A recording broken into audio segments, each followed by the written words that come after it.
Les Européens entamèrent une vague de colonisation à partir du XVIe siècle.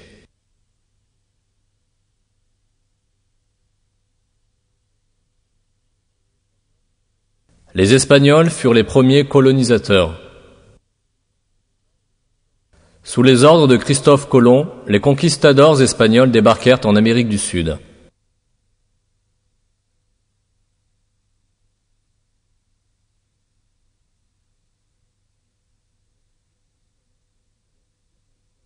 Ils réduisirent à l'esclavage les Indiens, pourtant pacifistes, pillèrent les mines d'or et d'argent et massacrèrent les autochtones qui résistèrent.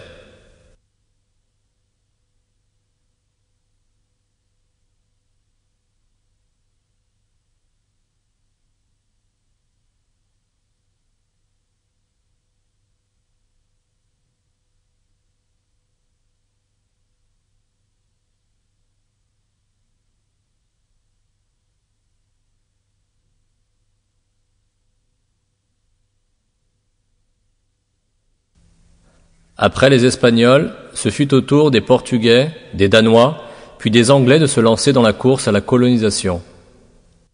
Au XIXe siècle, la Grande-Bretagne devint le plus grand empire colonial.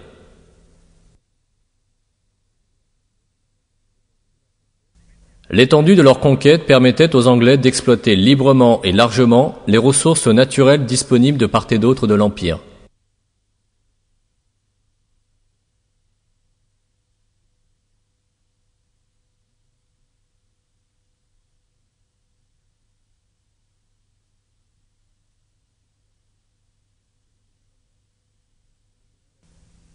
Bien évidemment, ces puissances coloniales ne voulaient pas être assimilées à des pilleurs pour l'histoire. Aussi, pour légitimer leur attitude, suffisait-il de traiter les peuples colonisés comme des hommes primitifs, voire même des créatures animalesques.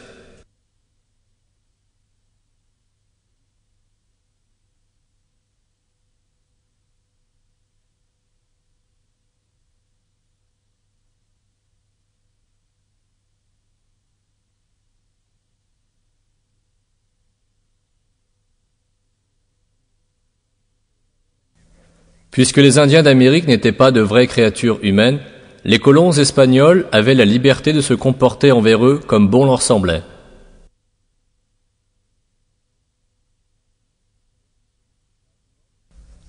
L'argument ne fut alors soutenu que par un tout petit nombre, car la majorité des Européens croyaient en effet que les humains avaient été créés égaux par Dieu, et que leur ancêtre commun était le prophète Adam. Néanmoins, les doctrines matérialistes finirent par percer au XIXe siècle.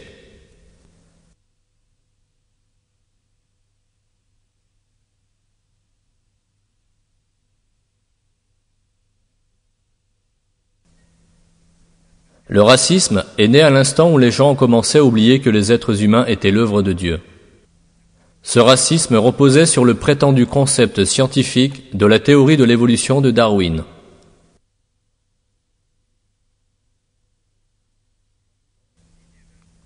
L'anthropologue indien Lalita Vidyarthi affirme: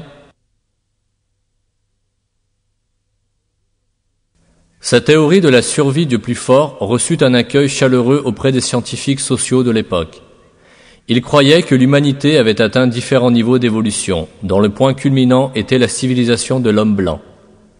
À la fin du XIXe siècle, le racisme était accepté tel un fait par la grande majorité des scientifiques occidentaux.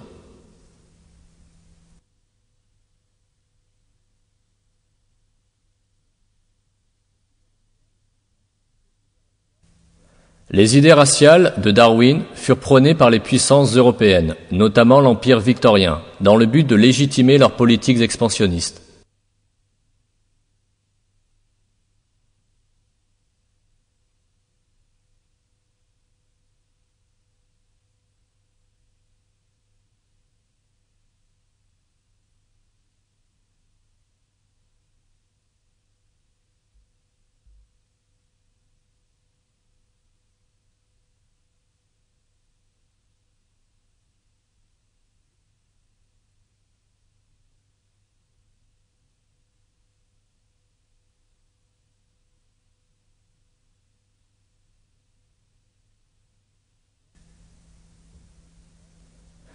Le scandale de l'homme de Piltdown est un exemple de la source d'inspiration que pouvait être la théorie de l'évolution pour l'impérialisme anglais.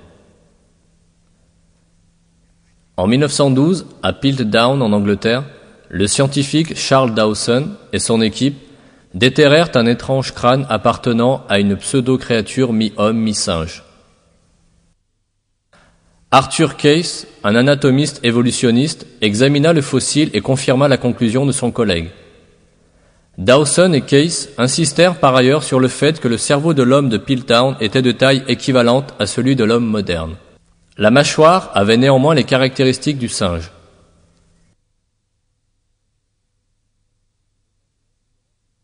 Les Anglais tirèrent une grande fierté de l'homme de Piltdown. Puisqu'il avait été découvert en Angleterre, il était nécessairement un ancêtre anglais. La taille du cerveau indiquait que les Anglais avaient atteint un niveau supérieur à celui des autres races. Les Anglais en avaient par conséquent déduit qu'ils étaient supérieurs.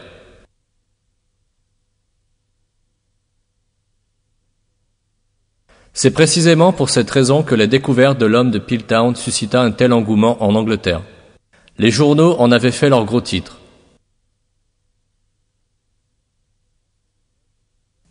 On célébrait cette découverte dans les cercles sociaux.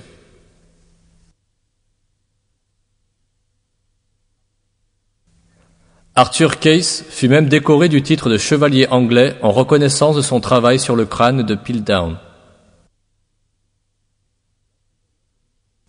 L'anthropologue évolutionniste Johanson explique ainsi la relation entre Piltdown et l'impérialisme anglais.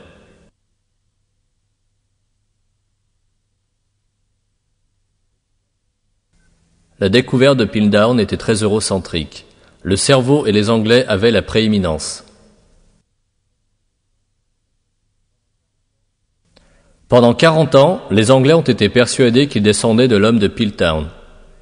Après avoir étudié le fossile en 1953, le scientifique Kenneth Oakley dévoila au grand jour la plus grande mascarade du XXe siècle.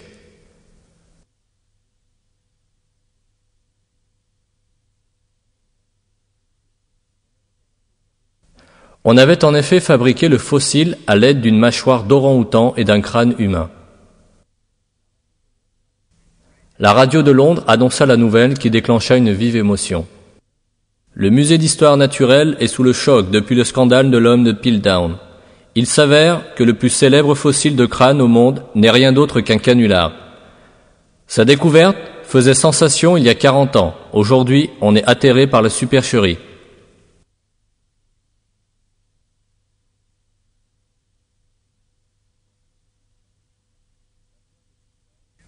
L'affaire de Piltdown ne marqua que le début d'une série de fraudes ou de détournements au sujet d'autres crânes découverts par les évolutionnistes.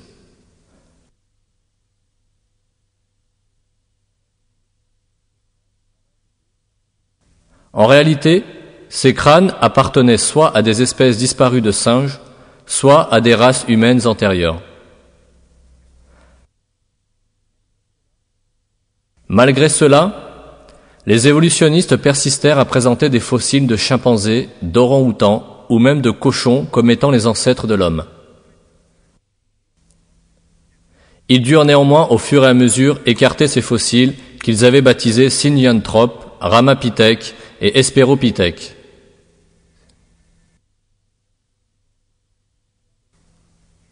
L'histoire de l'homme de Piltdown indique d'une manière symbolique comment le racisme anglais s'était appuyé sur la théorie de l'évolution.